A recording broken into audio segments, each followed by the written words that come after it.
Hello friends, आज इस video में मैं the worship of the wealthy ये एसे जो कि गिलबर्ट कीथ चेस्टरटन द्वारा लिखी गई है उसका एक्सप्लेनेशन करने वाला हूँ। तो आइए चलते हैं। Detecting literary flattery and worship of the wealthy. इसमें चेस्टरटन कहते हैं, Chesterton is shocked to notice how his contemporary literature and journalism have been vulnerable to flattery with an intention to appease and worship the rich and famous.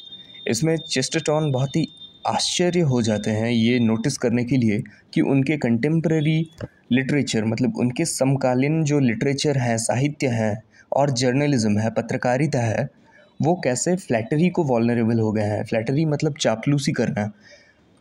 उनके समकालीन literature और पत्रकारिता कैसे चापलूसी करने लगे हैं to appease and worship the rich and famous. Rich और फेमस लोगों को अपीज करने के लिए, खुश करने के लिए और पूजा करने के लिए ये लोग चापलूसी का प्रयोग करने लगे हैं। He has detected this kind of literary snobbery और flattery in a book containing interviews of 5 English wealthy man.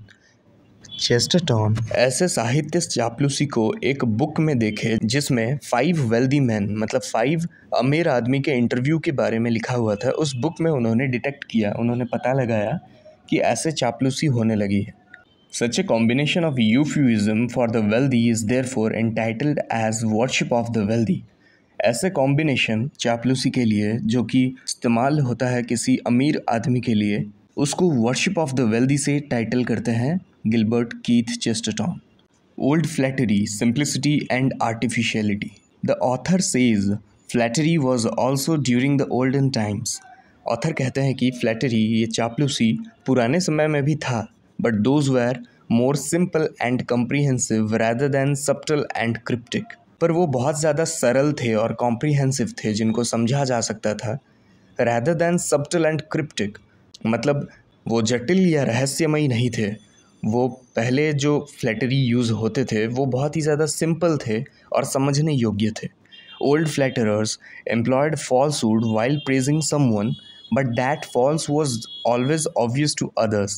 इसका मतलब है जो पुराने चापलूस थे वो झूठ का सहारा लेते थे किसी को प्रेज़ करने के लिए, किसी की तारीफ़ करने के लिए, लेकिन वो जो झूठ था वो ऑब्वियस था, मतलब सबको पता होता था। That is how the art was not hideous और हार्मफुल।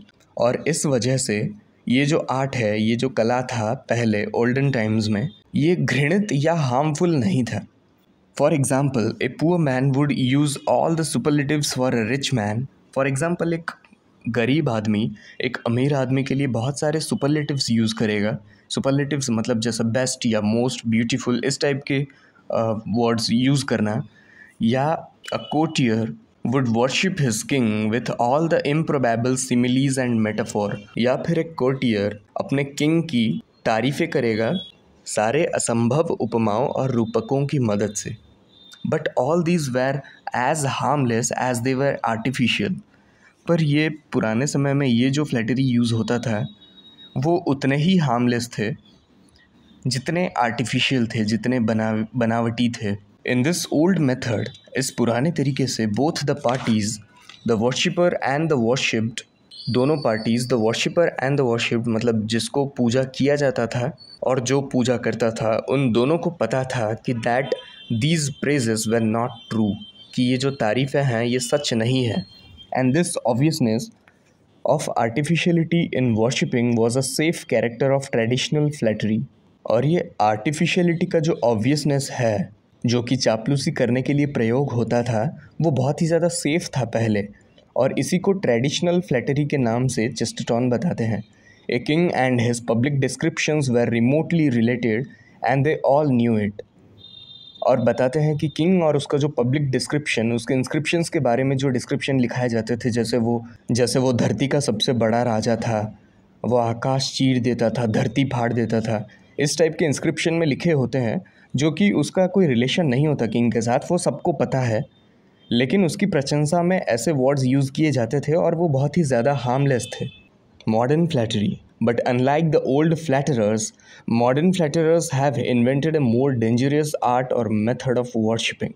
पर ओल्ड चापलूसों से विपरीत जो मॉडर्न फ्लैटरर्स हैं, उन्होंने एक बहुत ही खतरनाक तरीका इन्वेंट कर लिया है चापलूसी करने के लिए। The modern method attempts to describe a rich man और prince as they really are. ये जो मॉडर्न मेथड है उसकी खासियत यह है कि वो रिच मैन या किसी प्रिंस को वो जैसे है वैसे ही दिखाता है, such as a business man और अ स्पोर्ट्स मैन और अ वार्म और reserved man.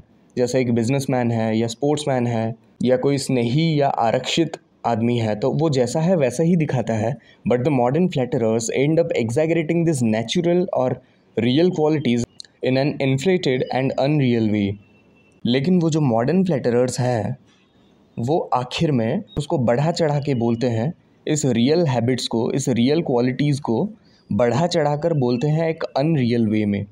Surprisingly the ingenious intentions of modern flattery are also hidden and therefore contrary to the simplicity of old flattery. यहाँ Chesterton बताते हैं कि surprisingly ये जो चालाक इरादे हैं मॉडर्न फ्लैटरी के वो छिपे रहते हैं, इसीलिए वो ओल्ड फ्लैटरी के सिंप्लिसिटी से विपरीत हैं।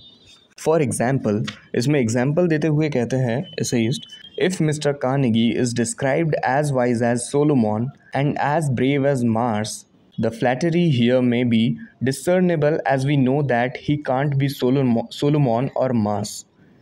इसमें एग्जाम्पल देते हुए कहते हैं एक आदमी के, जिस उनका नाम है मिस्टर कार्नेगी, जिनको वाइज सोलोमॉन एक बहुत ही बुद्धिमान राजा थे, उनके साथ कंपेयर किया गया है, उनके साथ कंपेयर करते हैं। And as brave as Mars, ancient times में मार्स को द गॉड ऑफ वॉर माना जाता है, तो वो कार्नेगी को कंपेयर करते हैं बहुत ही ज़्यादा बुद्धिमान सोलोमॉन और मार्स की तरफ ब्रेव मतलब गॉड ऑफ वॉर के साथ कंपेयर करते हैं। द फ्लैटरी हियर में बी डिसर्नेबल, यहाँ पे ये जो फ्लैटरी है वो समझ में आ सकता है as we know that he can't be Solomon और मार्स, बिकॉज हमें पता है कि वो ना ही सोलोमॉन हो सकता है और ना ही गॉड ऑफ वॉर हो सकता है। However, if Carnegie is niftily projected as a prophet only because he performs this ordinary course as others do, लेकिन अगर कार्नेगी को ऐसे प्रोजेक्ट किया जाएगा, चालाकी से ऐसे प्रोजेक्ट किया जाएगा कि जैसे वो एक प्रॉफिट है, एक पैगंबर है, ओनली बिकॉज क्योंकि वो ऑर्डिनरी कोर्स करता है, क्योंकि वो सामान्य लोगों जैसे सामान्य काम करता है, जैसे कैट्स को लव करना या डॉक्टर्स को हेट करना, इस टाइप के सामान्य काम करता है। And then the flattery employed here may be very subtle to understand, तो यहाँ जो फ्लैटरी यूज़ होता है वो बहुत ही ज़्यादा जटिल बन जाता है समझने के लिए। It hides the fact that Carnegie is an ordinary and private as others are, तो ये जो फ्लैटरी है वो ऐसे महसूस कराता है जैसे कार्नेगी एक नॉर्मल इंसान नहीं है, वो पैगंबर है, उसको पैगंबर के साथ लोग कंपेयर करने लगते हैं। तो अगर ऐसे पैगंबर बना देते हैं उसको, उसकी तारीफ़ करके, और फिर बताते हैं कि वो ऑर्डिनरी काम करता है, तो ये बहुत ही ज़्यादा अनरियलिस्टिक लगता है। Modern flattery masquerades realistic method to look real but it harbours hideous intentions of flattery. जो मॉडर्न फ्लैटरी है वो रियलिटी का मुखौटा पहनती है, असलियत का मुखौटा पहनती है रियल दिखने के लिए, पर उसमें चापलूसी के घृणित इरादे छिपे होते हैं। The difference Here the essayist is differentiating between the old art of flattery and the modern art of flattery. यहाँ पे essayist old art of flattery और modern art of flattery को differentiate करते हैं, जहाँ पे वो कहते हैं कि the old flatterer naively mistook the ordinary man who just happens to be a king and painted him with all the superlatives.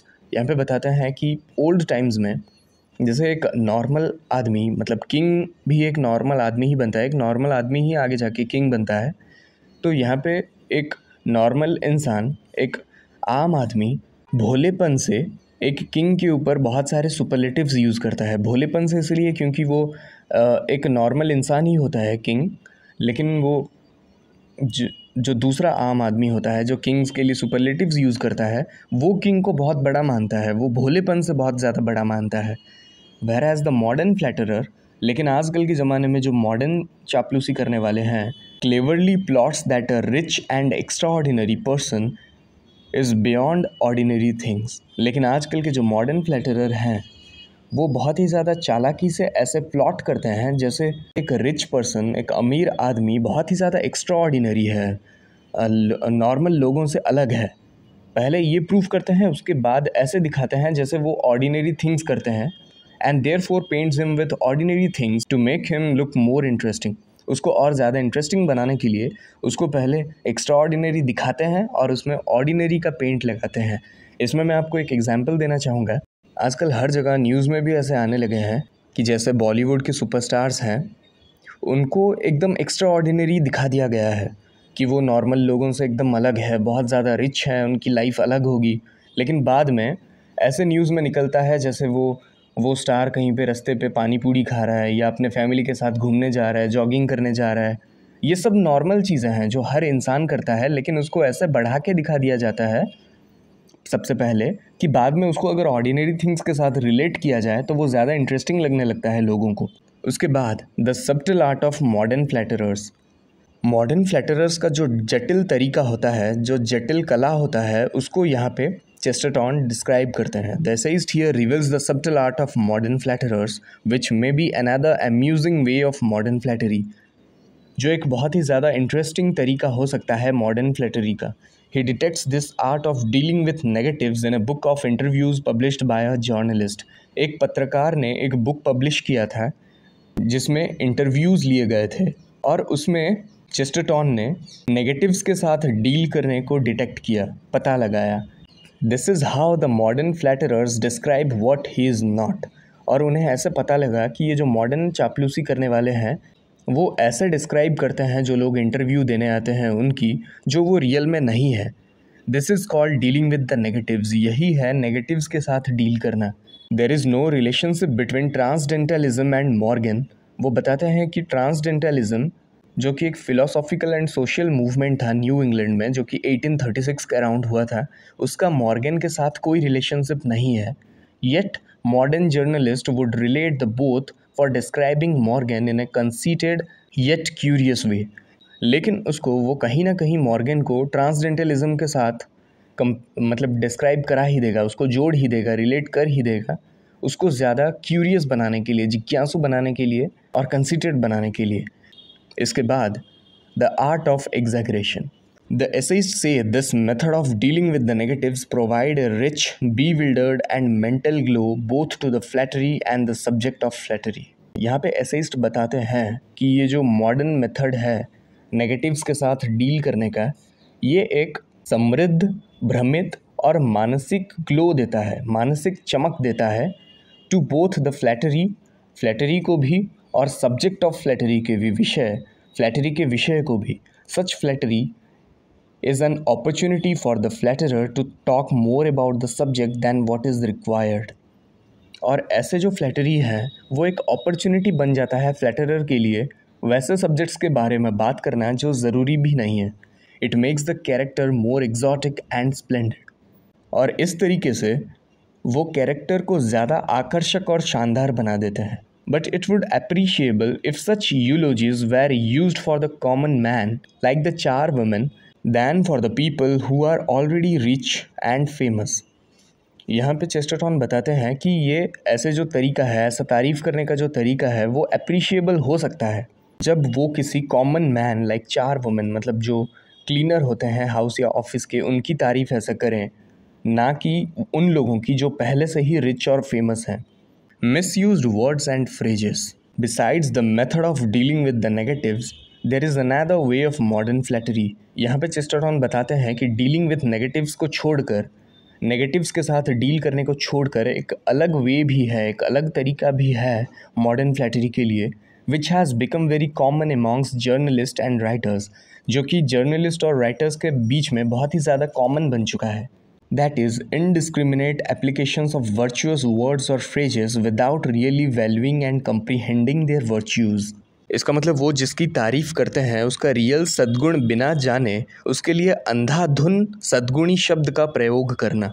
These righteous vocabs such as simple, quiet or modest are applied to the characters who do not have any relations with the meaning and qualities of these words। और बताते हैं कि ये जैसे simple, quiet and modest, मतलब सरल, शांत और विनम्र ऐसे वर्ड्स ऐसे कैरेक्टर्स के लिए वो यूज़ करते हैं जिनका रियल में इन वर्ड्स के साथ कोई रिलेशन नहीं होता और वो इसका मीनिंग समझ भी नहीं सकते। Moreover qualities of these words are hard to be represented and realised by the modern characters. और बताता है कि आजकल के जो मॉडर्न कैरेक्टर्स हैं जिनके लिए ये वर्ड्स यूज़ होते हैं उनके लिए ये वर्ड समझना भी बहुत ज़्यादा डिफ़िकल्ट है। No modern man can either experience और be what is modest, simple और क्वाइट। और बताते हैं कि कोई भी मॉडर्न मैन ना कि इस सिंपल, मॉडेस्ट और क्वाइट वर्ड का रियल मतलब समझ सकता है और ना ही वैसा बन सकता है।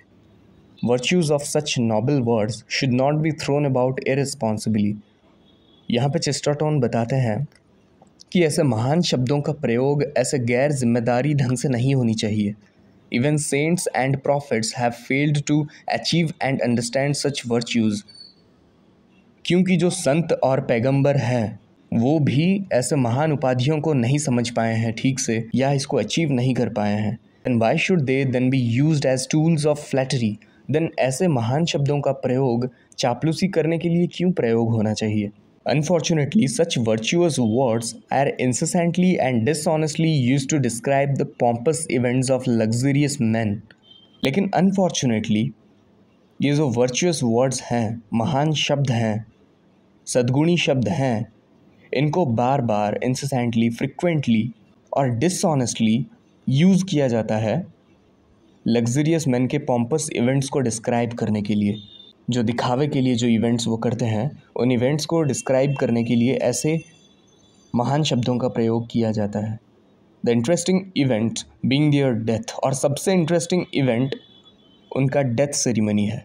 We all go through the universal experiences of birth, death and lives. हम सब ये यूनिवर्सल एक्सपीरियंसेस से गुजरते हैं, जन्म, मृत्यु और जीवन। Then why should only the rich man's birth, death और lives be exaggerated at the expense of mockery of such virtuous words?